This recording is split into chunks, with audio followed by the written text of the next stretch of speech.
ባለፉት ወራት እንደምታስታውሱት ታላቁን የኢትዮጵያ ህዳሴ ግድብ አስመርቀናል። ከዛ ተነስተን ደግሞ አሁን የማዳበሪያ ፋብሪካ፣ የጋዝ ፋብሪካዎች እንደዚሁ እየሰራን እንገኛለን። ትልቅ ተስፋ አለ። ሁላችንም ግን ኢትዮጵያውያን ያለንን ተስፋ በአጭር ጊዜ ውስጥ እውን እንዲሆን ማድረግ እንችላለን።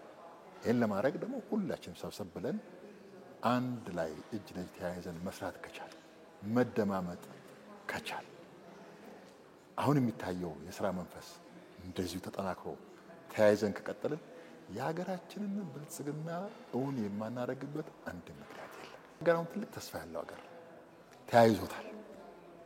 በግብርናው ምን መስራት በኩታ ገጠም እርሻ ምን መስራት እንዳለብን አየን።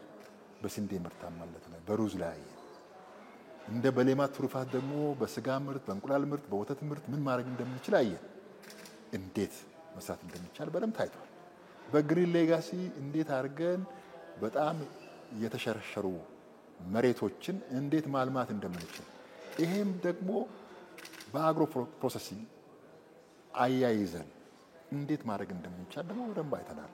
አሁን አቮካዶ ዘይት እያመረትን ኤክስፖርት እናደርጋለን። ቀደም ሲል ያልነበረ ነገር ነው።